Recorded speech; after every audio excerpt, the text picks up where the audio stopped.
नमस्कार। मौसम जलावास में आपका स्वागत है। बात करेंगे राजस्थान के मौसम के बारे में, जिसमें आपको बताएंगे कि अगले 24 घंटों के दौरान किस प्रकार रहेगा मौसम। अभी सुबह 5 बजे का मौसमी आकलन आपको बता रहे हैं और आज 11 जून 2023 का दिन है। अभी यहाँ पर देखिए तो राजस्थान के उत्तर पश्चिम में एक चक्रवाती परिसंचरण तंत्र बना हुआ है, जहाँ से एक मध्यम रूप में ट्रफ जो है गंगानगर के भागों से होते हुए हनुमानगढ़ और चूरू कुछ जो हैं अलवर के क्षेत्रों तक पहुँच रही है, जो कि झुंझुनू के आसपास के क्षेत्रों से लगाकर दिल्ली होते हुए, और ये अगले 24 घंटों के दौरान भी यहाँ पर बनी रहेगी, जिसमें गंगानगर हनुमानगढ़ के क्षेत्रों में मध्यम से तेज़ वर्षा की संभावना खंड वर्षा के रूप में उत्तर मध्य भागों में, तो कुछ चूरू के क्षेत्रों से लगाकर अलवर झुंझुनू के क्षेत्र हैं, भरतपुर धौलपुर तक के क्षेत्र हैं।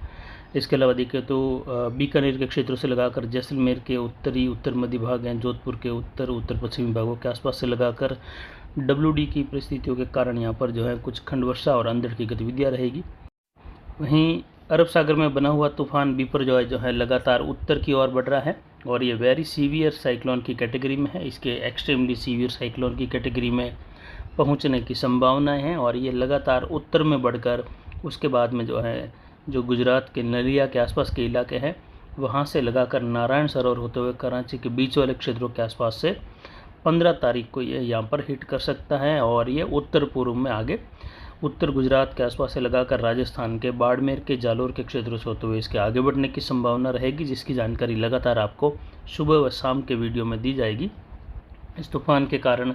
जो है अब असर दिखने लगेगा गुजरात के इलाकों से लगाकर राजस्थान के दक्षिण पश्चिमी इलाकों में भी आर्द्र हवाओं का प्रभाव बढ़ते हुए नए बादलों का निर्माण दक्षिण पश्चिम दिशा से भी देखने को मिलेगा, जो कि इस तूफान की वजह से पुश हो रही नम हवाएं काफ़ी तेज़ी से राजस्थान तक बढ़ रही हैं। पिछले 24 घंटों के दौरान इसी तूफान के असर से आर्द्र हवाओं का प्रभाव बढ़ा और न्यूनतम तापमान में जो है बढ़ोतरी देखने को मिली और काफ़ी उमस का माहौल यहाँ पर देखने को मिल रहा है। वहीं जो मानसून आगे बढ़ा है, अब जो है अगले 24 घंटों के दौरान भी जो है उसके स्थितियाँ आगे बढ़ने के लिए अनुकूल रहेगी, लेकिन विशेषकर देखें तो 24 से 72 घंटों के बीच में पूर्वी भारत और कुछ मध्य भारत दक्षिणी भारत के आसपास से लगाकर मुंबई के आसपास के क्षेत्रों की ओर मानसून के आगे बढ़ने की संभावनाएं यहाँ पर बन रही हैं। वहीं यहाँ पर पिछले 24 घंटों के दौरान अधिकतम तापमान सेलावास मारवाड़ जंक्शन का जो दर्ज किया गया वह 41.58 डिग्री सेल्सियस रहा और आर्द्रता में वृद्धि होते हुए न्यूनतम तापमान भी यहाँ पर 29.17 डिग्री सेल्सियस दर्ज किया गया, जो कि भारी माहौल उमस का बनाए रखा इसने और बिल्कुल ही बारिश के अनुकूल गतिविधियाँ यहाँ पर अब बनती जा रही हैं। तूफान के पहले ही यहाँ पर मेघ गर्जन और कुछ खंड वर्षा जैसी संभावनाएं जालोर सिरोही पाली के क्षेत्रों से लगाकर उदयपुर भीलवाड़ा डूंगरपुर बांसवाड़ा कोटा के आसपास इस तूफान की वजह से उत्तर गुजरात वगैरह कुछ मेघ गर्जन खंड वर्षा देखने को मिलने जैसी संभावनाएं अब उभरती हुई अगले 24 घंटों के दौरान वो भी छुटपुट जगहों पर खंड वर्षा के रूप में अब दिखाई देने लगेगी, जो कि दक्षिण पश्चिमी बाड़मेर के आसपास के क्षेत्रों से लगाकर भी। वहीं अधिकतम आर्द्रता 63.43% दर्ज की गई और न्यूनतम आर्द्रता 31.44% दर्ज की गई। वायु दबाव 1000 मिलीबार के आसपास बना हुआ है। पिछले 24 घंटों के दौरान अधिकतम हवाओं की गति 14.90 प्रति घंटे की रफ्तार से देखने को मिली। जो हरे कलर में आप देख रहे हैं, इस दायरे में आर्द्र हवाओं का प्रवाह जो है अरब सागर से आ रहा है और ये अभी काफ़ी तेज़ी से यहाँ पर जो है दायरा बढ़ा है और ये तूफ़ान के कारण इस हवाओं को जो है काफ़ी ज़्यादा यहाँ पर पहुँचने में मदद मिली और न्यूनतम आर्द्रता में वृद्धि हुई है। यानी जैसे जैसे अरब सागर में तूफ़ान उत्तर की ओर बढ़ रहा है और उसके आउटफ्लो से और उसके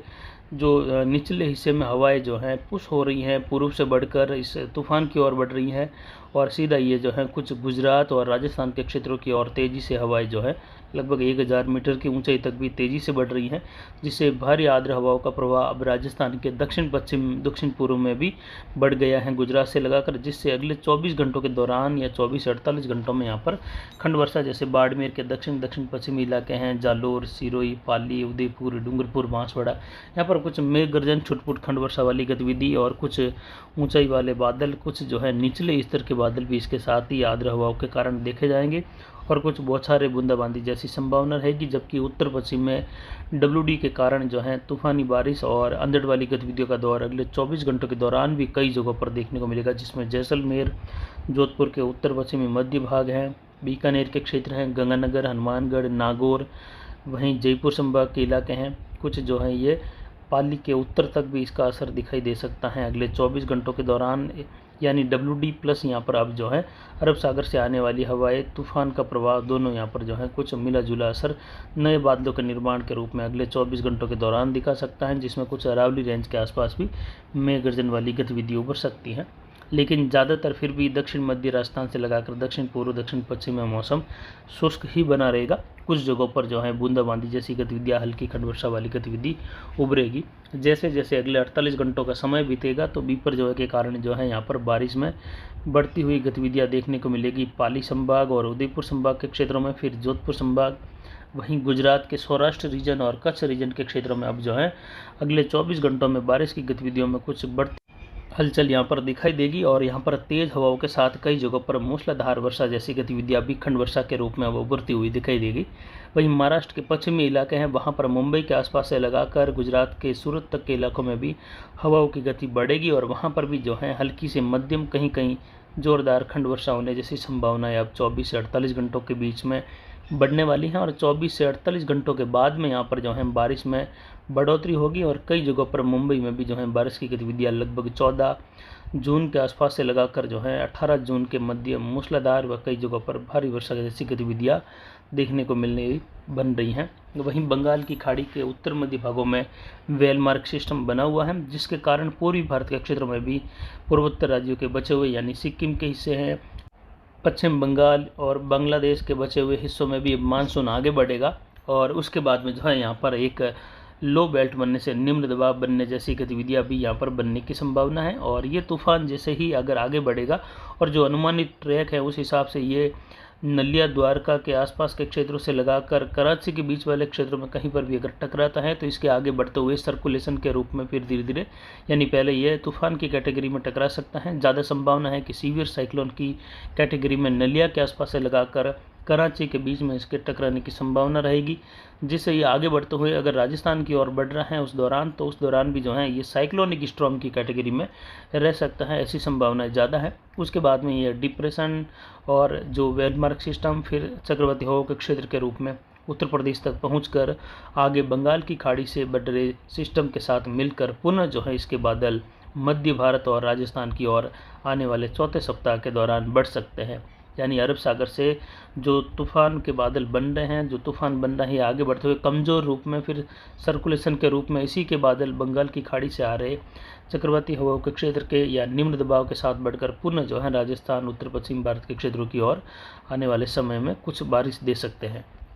कुल मिलाकर देखें तो बारिश की गतिविधियाँ पंजाब, हरियाणा, हिमाचल, उत्तराखंड से लेकर दिल्ली, उत्तर प्रदेश और राजस्थान के उत्तरी इलाके हैं, कुछ उत्तर पूर्व से उत्तर पश्चिमी इलाकों में मेघ गर्जन, धूल भरी अंधड़ वाली गतिविधियों के साथ अगले 24 घंटों के दौरान भी जो है WD से प्रभावित गतिविधियाँ और साथ में अब बढ़ रहे तूफान के असर के कारण बढ़ रही आर्द्र हवाओं से ये हलचल बढ़ सकती हैं और धूल के बड़े गुबार भी देखने को मिल सकते हैं। ऐसी संभावनाएँ आर्द्रता के हिसाब से भी लगाई जा रही है, क्योंकि तूफान उत्तर की ओर बढ़ रहे हैं और लगातार हवाओं को जो है महाराष्ट्र, मध्य प्रदेश, गुजरात और राजस्थान, पाकिस्तान की ओर पुश कर रहा है, जिसमें